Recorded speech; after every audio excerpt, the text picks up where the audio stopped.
You're listening to the Swap Society podcast, and I'm your host, Nicole Robertson. I interview thought leaders and change makers who are working to create a more sustainable and equitable world through fashion, art, and activism. Join us for a dose of climate optimism as we envision a brighter future.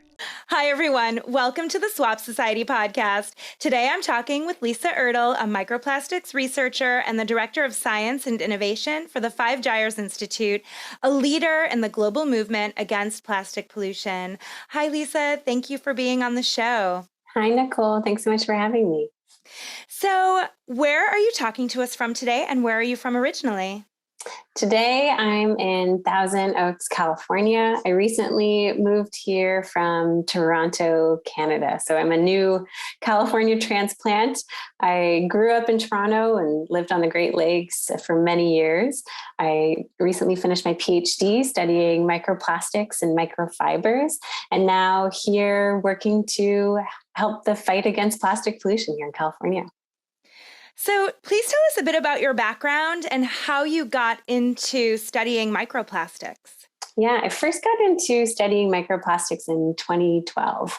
I'm a biologist and an ecotoxicologist, so I study the ecological effects of contaminants on the environment. But I really first became aware of microplastics when I was working on a ship. We were doing research on plankton. So we would take a net, we'd throw it over the side of the ship, and we would examine what kinds of phytoplankton and zooplankton were in our nets in the surface of the water. But mixed in with these diatoms, these copepods. Copepods are so cool. They're the fastest moving creatures for their size on the whole planet. But there were these microplastics, these brightly colored pieces of plastics, these flecks that were mixed in with all of these living creatures. And as a biologist, I found this really concerning because a lot of them are the same size of these animals that were living in the surface of the ocean. And I knew that these particles could be getting into the base of the food web and causing effects. That really started my journey in trying to understand where these particles are coming from, what they're doing to animals, and then ultimately what we can do to help stop it. That's so interesting. So, what are microplastics for those who may have never heard the term before, and why are they harmful? Microplastics are any plastic particle that's less than 5 millimeters in size. We know that there's a range of different polymers, different colors, different additives, and different effects if they're ingested by animals. It's a large suite of different contaminants, and they come from very different sources. When we look at the particles that are in animals, when they're exposed to these plastics in the environment, it can look very, very different if you're talking about animals in the middle of the ocean or in rivers or along coastlines. But what we see here along the coastlines of California, also what we see in the Great Lakes where I'm from, and in very many environments, we see a lot of these microfibers, these fibers that are shedding from textiles, and they end up in fish, drinking water. It's the most common particle in beer and salt. These fibers are found in the air and also getting into our lungs. There's a study recently that came out that found that microfibers are the most common particle type that were found in human lung tissue. So we're literally eating and drinking our textile waste. Wow. So what are the main ways that these microfibers are making their way into the environment? Yeah, we know that one major way that fibers can enter into the environment is from our clothing and washing our clothes. Studies show that a single load of laundry can release hundreds of thousands or millions of these individual textile fibers, these microfibers. And when we wash our clothes, that effluent is carried often to wastewater treatment plants. And in that process, it can remove some of these microfibers, but a single treatment plant can release millions of microfibers directly into aquatic ecosystems in a single day. Also, often what's captured at the wastewater treatment plant ends up in the environment in other ways. There are these solid sludge that's captured in wastewater and often is applied to agricultural fields as a fertilizer. So these fibers can get into the environment that way. But there's other ways too. We know that just the general wearing of clothing can release fibers. Gyres is starting a study this summer that's looking at dryers as a source of emissions as well. When we put our clothes through washing and drying, it's like putting our clothing through warfare. It can be really, really tough on our clothes. And as this lint is released, these are these microfibers that can have impacts on animals and the environment. Yeah, when I'm talking with people about microfibers, I think sometimes it's hard for people to visualize, right? Because they don't see it. You put your clothes in the machine, they get washed. But I think that dryers give you that visible kind of idea. So basically, are the fibers that you see in your lint drawer in your dryer similar, but just kind of the wet version of that going into the water? Yeah. If you were to be able to filter out that water, you'd see a clump of lint that would really resemble what most people are familiar with when they clean out their lint trap in their dryers. I did a study a couple of years ago with colleagues at the University of Toronto, and we did loads of laundry, both with and without microfiber filters. So this is a filter that's attached onto the washing machine, and any water that's passing through that filter, it's capturing all these small microfibers, and other particles that are coming off of our clothing. We found that these filters can reduce microfibers by up to 90%. So has a significant reduction in fibers that are getting into the environment. And when we put these filters in people's homes, we also found that they work. They significantly reduce the fibers at the scale of the community. So some people have these filters already, are using them in the same way that you clean out your lint trap, cleaning out the lint trap, these microfiber filters added to washing machines. So I think the next logical step could just be to have these filters installed into our washing machines. I have seen that there are some filters that just anyone can purchase online and add to their machines. Personally, I'm renting, and so and the way that our washer and dryer is situated, we couldn't really kind of take that on to install something like that. So we do use the guppy bag. But it's problematic in the sense that, we don't fit everything in there, right? I try to pick the items that I feel like are maybe the biggest offenders, like fleece or different synthetics. And I fill up that bag and then, kind of, because I try to do big loads and then put other things in there as well. Yeah. Are those bags effective? I mean, I know that they can't be as effective, but from a science standpoint, is it worth doing that and at least reducing, or is it kind of not even enough? Yeah, studies show that the guppy bag can be effective. These bags have a fine mesh similar to a filter and can capture the fibers that are shedding from that item. But like you said, you can't fit it all in. And also it then is up to whoever's using it to figure out what their most problematic items are.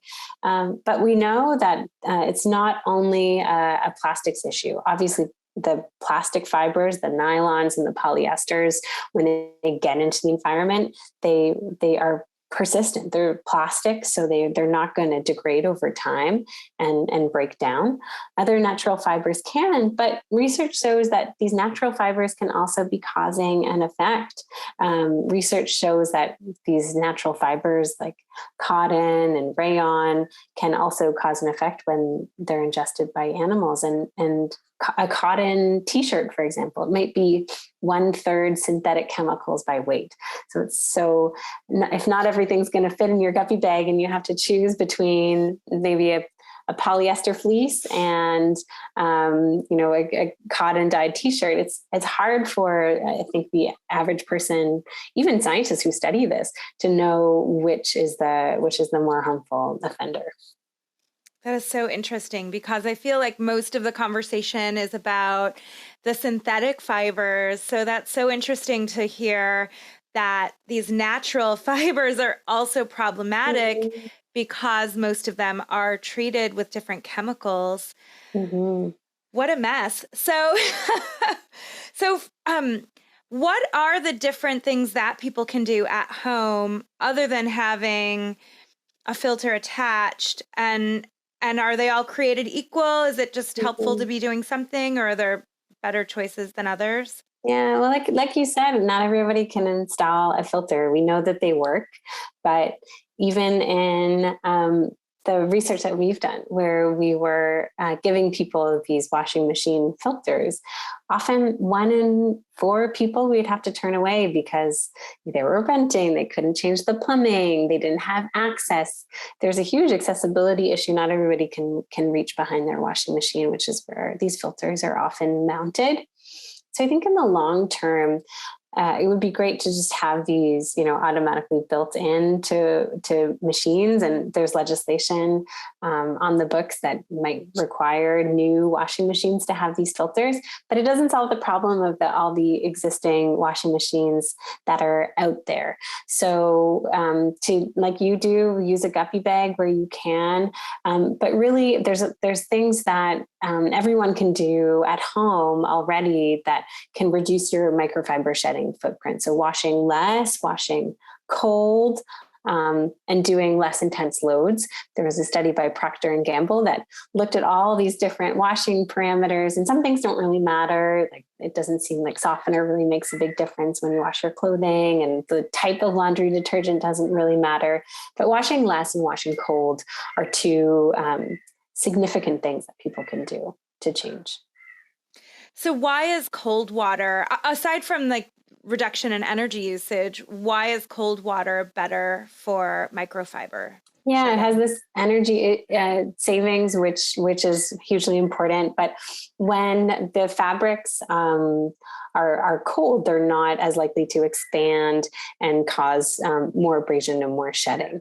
By washing things that are really hot, including our dryers, it can break apart these fibers and cause them to shed more. That is so interesting. So yet another reason to use cold water. Yeah, and maybe hang dry clothing.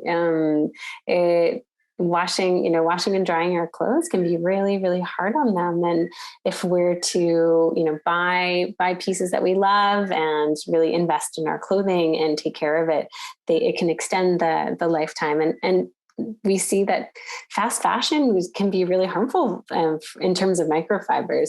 New clothing sheds more, poorly made clothing can shed more microfibers. And there's a whole suite of chemicals that can be used in these cheaply made textiles. It was very commonplace even 20, 30 years ago, where people were more likely to hang dry their clothing, and clothing would last longer because of that. And it's a convenient thing to chuck all of our stuff in the dryer, but it can be pretty harsh on our textiles. Are governments responding to this problem? Because it seems like it's a really massive problem that, trying to convince consumers to do their part is one thing, but what role is government taking in this? Yeah, governments are having a role in microfiber shedding by looking at policies that could reduce microfiber shedding from these known sources of microfibers to the environment. So mandating that new washing machines have filters installed and built into them could be a way to reduce overall microfiber shedding.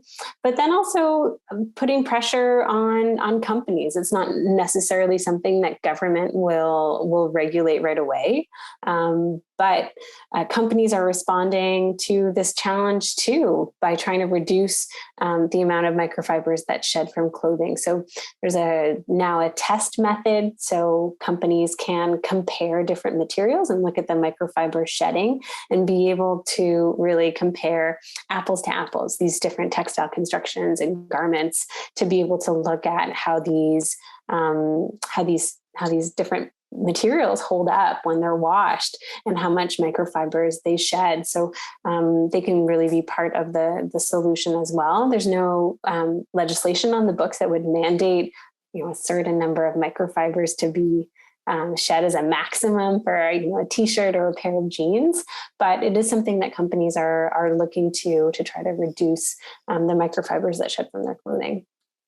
And what about the machines themselves and the washing machine manufacturers? Are they taking any steps to work on this problem? There's a number of washing machine manufacturers that are working to install these filters and have them built into machines, and coming up with easy ways for people to clean out their lint traps on their washing machine. It's different from a dryer, and then it's not dry and can be gunky and gross. So coming up with a way that makes it easy for people to clean their lint traps, so it's not just washed down the drain and entering the environment in a different way. And so, we've been talking about possible solutions to keep all of these microfibers from kind of getting into the environment.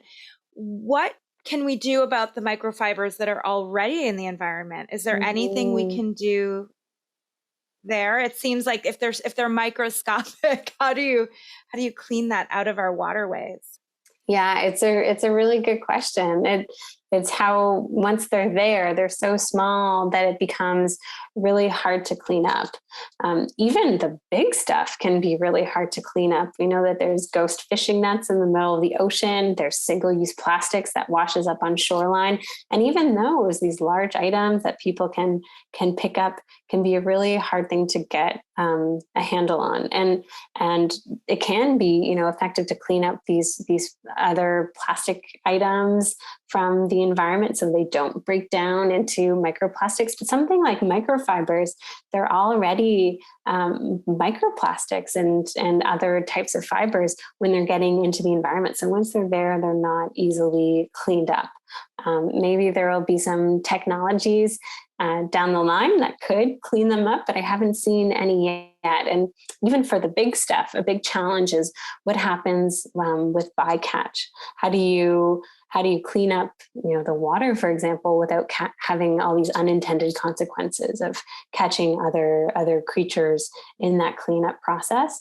So it would have to be a way that could take these microfibers out of the environment without having other negative consequences. But it's not just water. We know that there's microfibers in soil, microfibers in air. So it would take a huge concerted effort to try to remove these fibers that are already in the environment and all these different parts of the environment. Wow. Kind of makes your head spin. But, there's still a lot of opportunities now to start turning off the tap of these emissions going into the environment. So being cognizant that, our textiles do shed microfibers and really working to ways to reduce that, whether it's individual action or policy or material redesign. There's a lot of companies that are innovating in the types of materials and limiting chemical use and producing things with natural materials that we know will break down in the environment over time. But there's going to be a very intentional shift needed away from synthetic chemicals and synthetic materials. And, you've mentioned dyes also, those are also in and of themselves, aside from just how they are once they're in the fiber, the dyeing process is often extremely polluting. Mm-hmm. I don't know if you've seen River Blue. Have you seen that film, River Blue? But if you're listening and you haven't seen it, definitely check out that film. But that's also really astounding when you see that. Rivers that are, they're dyed of the chemical dyes that are used that day in a factory, depending on what they're making. And there's a whole suite of different chemicals that are used, and then the various dyes and treatments and finishes. So all through the production phase, there can be these different chemicals, and when these chemicals are interacting with animals, they can have these negative effects. It can be endocrine disrupting chemicals, so disrupting hormones. It can change things like reproduction, number of eggs that are laid. It can cause intersex. So fish can actually have these female and male parts. There's a whole range of these different negative effects that can come just from the chemicals alone. And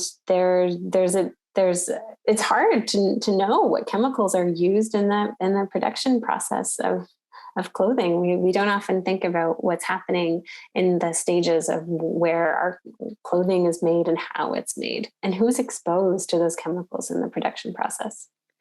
So how has your research changed your relationship with your clothing and just clothing in general? Have you seen a shift in how you shop or care for your clothes? I'm just curious. Yeah, I think that the lowest environmental impact we can have with our clothing and the decisions that we make is just to get items that are already in circulation. So buying secondhand or consignment more, avoiding fast fashion. So avoiding things that are cheaply made and have a big suite of different chemicals and fall apart very quickly. So being, more intentional about the kinds of things that I buy and I put in my closet. Also buying less. There's been some really fascinating research coming out of UC Santa Barbara, where they really track how little we wear that's in our closets, and so often things just sit there, and then they end up getting donated, and we wear very little. So having fewer items, higher quality items that will shed less microfibers and just were made well, and also just being more careful about how I wash and launder my clothes. So I don't wash my jeans after just one wear. I can wear it several times. And I often encourage others to do the same. You don't need to wash every single item after only one use. I mean, if I go to hot yoga, it's hard to wear that again. But on a regular day, just my jeans don't need to get chucked in the laundry after one use. Jeans are super durable, and I find that I can wear my jeans many times before they actually need to be washed. Some people even talk about putting their jeans in the freezer. I don't know if you've heard about this. No. Some people freeze their jeans instead of washing them. I guess it just gives them like a freshen up. I don't know. I don't have room in my freezer for that, but I do that with my wool sweaters. I don't need them anymore in California, but if I ever discovered any moth holes, that was the first thing that would happen. I'd package everything up, put it in the freezer and leave it there for a couple of days and kill off any larvae that could be still in the wool. Oh, interesting. So how long have you been in California? You're pretty new? Just for 2 months. So I still have those wool sweaters, but they haven't been worn. Yeah, it's funny because I feel like, I'm from Chicago and, but I've been in Los Angeles since I think 2005. And I've completely adapted to this climate. So actually, the longer you stay here, the more you're going to want those wool sweaters. It won't be anywhere near as cold as you would think. But then it's like you'll adapt and then you'll be like, oh, it's 60 degrees. I need my parka. Also, they just kind of remind me of home. I have a whole bunch of hand-me-down cashmere sweaters that were bought from various church sales that my mom went to, and she at one point couldn't wear it anymore. Even cashmere was just too itchy for her. So she got a whole set of really nice cashmere that just reminds me of my mom, and feels like a nice warm hug. I love natural materials and just the feel of it. And wool is probably one of my favorite, wool and cashmere. Yeah, I love cashmere. And I have this thing where, if we get a sweater that's a cashmere sweater and it has too many holes or something, I'll be like, I'll take it. I'll wear that fully cashmere sweater. Do you notice a difference, though, between new and old cashmere? I love this old cashmere that you can find from church sales and thrift stores, the stuff that's really, really soft. And I was talking to a textile expert recently, and she mentioned that new wool and new cashmere is often coated in a thin layer of polyurethane. So machine washable wool, it can contain this polyurethane plastic as a coating, as a really thin coating. So even these, natural materials, there are often these new methods that are incorporating these synthetic chemicals, these synthetic treatments to make things more durable or easier to wash. Just check it in the wash and don't worry about it. But I think we need to become a little bit more intentional about the materials that we're wearing, and ultimately the particles that are released from it to the environment. That's so interesting. Yeah, it seems like a lot of textile innovations are actually incredibly problematic for the health of our environments. Yeah, they don't always use the precautionary principle. So this is an idea where it's better to be cautious and learn what the effects could be before you start releasing to the environment. So there's sort of a reverse of what we do. Whereas in many places, like in Europe, they have this principle where any new chemicals and these new innovations need to be tested before you can actually start applying it. We don't have it in the United States or in Canada, but is a way that can kind of pump the brakes on these new innovations, so we're not left with cleaning up our mess after introducing something new. Mm-hmm. So knowing what you know about this type of pollution, and this is, a little bit of a tangent, but has it also changed the way that you eat and what you'll eat and not eat? I think it's all connected. So I love natural fibers, but it's very tied to agriculture and what's happening with our soil.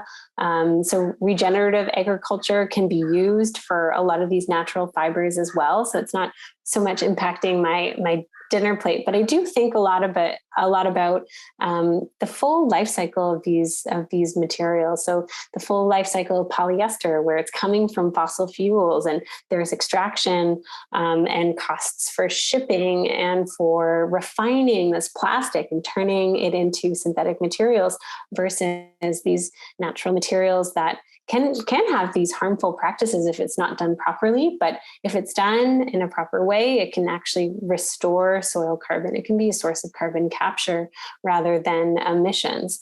And I think about that same sort of process in not only my clothing, but other aspects of my life that I can control, like the food that I buy and shopping from farmers markets where I can. Not everybody can afford that. And same with fashion. Not everybody can afford these super high-end, very expensive, high-end fashion. But there's ways that we can make these changes, like for clothing, thrifting, or for food, supporting local farmers and farmers markets, where it's not necessarily more expensive, but can have these positive impacts on the planet. So sometimes when I'm having these conversations, and I think that these are really important conversations, right? It's like we can't just pretend that this isn't a problem, but it can feel very heavy. So I always like to kind of flip the conversation into talking about the fun or the comfort that we get from fashion, right? We all wear clothes. Yeah. And so, I have to ask, do you have a favorite item in your closet, and what is it and what do you love about it? Yeah, we all wear clothes. We're not going to solve the issue by just running around naked. So we've gotta still, still wear clothes and still have that impact, and it's minimizing it. I think my favorite item in my closet, funnily enough, is another wool sweater. I had this really great Icelandic wool sweater. It smelled of lanolin when it got wet. It still had all those natural oils built into the wool and was waterproof. I would wear it out sailing, and when I was out doing research on boats, even if it was misty and raining lightly, I could wear this sweater and still stay really warm and stay super dry. I was home in Toronto visiting my family one Christmas, and I had just carelessly just taken it off and chucked it in the laundry pile with everything else. And my poor mom, she was doing laundry for everyone and just chucked everything in the wash. Hot wash, shrunk it down to the size of maybe something a small child could wear, but not fitting me at all anymore. And I was devastated because this sweater had gone on so many ocean journeys with me and had so many of those memories in it, because it had traveled so far. But I had to, sadly kind of, pack it up and send it to the thrift store and hope that maybe a small child would want to wear it. But years later, my sister was living in Iceland, and she'd had an old photo of me wearing that sweater, and she found an Icelandic granny that was part of a knitting association to make that same sweater. So she gave it to me, and I still have it. It's not the original, it's a remake, but I think it has a really beautiful story because she brought it to someone, and it was remade and remade with a lot of care and a lot of love. That is amazing. Wow. What a wonderful gift, and what a cool thing to have in your closet. Yeah. My sister's the best. So, you were talking about how it shrunk, and I actually, the internet is full of so many hacks and tricks, and I had accidentally shrunk a dress that I really love that was made of viscose, and I read that you can unshrink viscose by using hair conditioner. By soaking it in hair conditioner, it can relax the fibers, and I haven't tried it on a sweater yet, but supposedly you can also do this with sweaters. That's a great hack. It became very, very... It was probably too far, yeah. It became very felted. And I was thinking, like, what do I do? Do I turn it into mittens, or what can I make? And I think I was at that stage, I was just too devastated. I just couldn't see it anymore. Yeah, there is a point of no return. So it sounds like that sweater was too far. But, sometimes I've noticed that, I don't necessarily have time to wash my sweaters by hand, even though I know that that's better. And I'll often just do a delicate wash. But even sometimes that can cause a little bit of shrinkage. And I have a couple of sweaters that I've been meaning to try the conditioner hack on. So I'll have to try it out. Yeah, you'll have to let me know how it goes, because nice to be able to have something that can maybe reverse that shrinking for wool. That sweater trauma. I'll go look, see if I could scour the thrift store, see if I could still find it. And I also, this was before I had the podcast, but I did an IG live with a really cool knitwear company. And they actually recommended washing sweaters with shampoo. Yeah, I've got that's a great idea. Maybe baby shampoo, something really light. Yeah, like a gentle shampoo. And I thought, that makes so much sense. I had never, ever thought of that. I've always thought, I'll get like a wool safe kind of detergent. Yeah. But apparently, a gentle shampoo works really well. So, well, it is animal hair. So yeah, exactly. So what's keeping you optimistic these days? It's, I have a lot of eco-anxiety personally, and just, thinking about all of these problems that are out there in the world can feel really overwhelming. So I always like to find out what's keeping everyone feeling optimistic. Yeah. One thing that's keeping me optimistic is just a coalition of people who really care about finding solutions. There's a ton of innovation in the space, both in terms of materials and waste management systems. There are new innovations all of the time, and a lot of activists that are getting involved in the issue, the microplastics issue, the microfibers issue, and diverse people that are coming together to try to solve these problems. I think one thing that keeps me going and working on microfibers and working on microplastics in general is that there are these solutions that work, for fibers, from everything from filtration to different washing practices, and also new material designs from brands that are coming out. So I'm looking at these changes and feeling very hopeful about the future. It's a very complex problem. Microfibers are just one part of the microplastics issue. We see microplastics that are coming from all different sources, but these various sources can have solutions. Microplastics from tires, you can have these rain gardens to capture, and trying to figure out these solutions to really prevent microplastics from getting into the environment at the source. So there's a lot of solutions that are being applied that makes me really hopeful for the future, and just a great network of people who really care about environmental justice and social justice in the process. What is Five Gyres doing with regards to the microplastics problem? In regard to microplastics, we're doing just that, sort of dividing up the issue into different sectors of use of plastic in society. So textiles is one, and there's a whole range of different solutions that can be applied around textiles and the microfiber emissions. We're also working on plastics that are used in agriculture, and looking to other sectors too, like fishing gear or cigarette butts or car tires. Each has very different polymers, different uses in society, different chemical additives, and also different solutions. A solution that works for textiles and fibers will be really different to a solution for fishing gear in the middle of the ocean, say. So by breaking it up and looking at textiles over its full life cycle, like we talked about today, to find these different intervention strategies that work to really limit the environmental impact. So by taking a really big issue as complex as microplastics and then starting to divide it up into these different sectors, we can really find solutions. So how can people get involved with Five Gyres or support and follow? How can people find you? Yeah, find us Five Gyres on social media. You can also become a Five Gyres ambassador. We have a global network of people around the world who care about solutions, about advocacy, policy change, and science.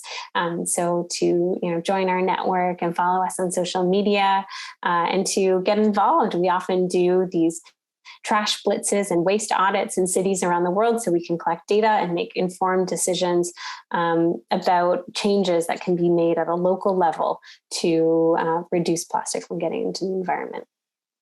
Very cool. Well, thank you so much for being on the show and sharing all of your knowledge. This has been a really fantastic learning episode. Yeah, anything else you want to add before we sign off? Oh, just thanks so much. And one thing that also makes me so hopeful is just people wanting to learn about changes that they can make in their everyday lives. Obviously people care, and we have so much that's thrown at us that can really trigger this eco-anxiety, like you said. But I think it's balanced by these incremental steps towards positive change. Amazing. Well, thank you again. I hope you have a wonderful day. Thanks, you too. Bye. Thank you for listening to the Swap Society podcast. Swap Society is an online clothing swap for women and kids that makes it easy and affordable to mix up your wardrobe sustainably. We're a growing community of women across the USA who are creating positive change by swapping our clothes and slowing down our fashion consumption. We would love to swap with you. If you're interested in joining, you can sign up at our website. Learn more at www.swapsociety.co. That's swapsociety.co. You can find the show notes for each episode on our website. Please get in touch with us on social media too. We're on Instagram, TikTok, Pinterest, and YouTube for the video version of this podcast at Swap Society. Music is by Joel Korolitz and yours truly. I hope you've enjoyed the show. Please help us spread the word by subscribing, leaving a rating and review, sharing on social media, or simply telling a friend. We really appreciate your support. Have a wonderful day, and remember to swap before you shop.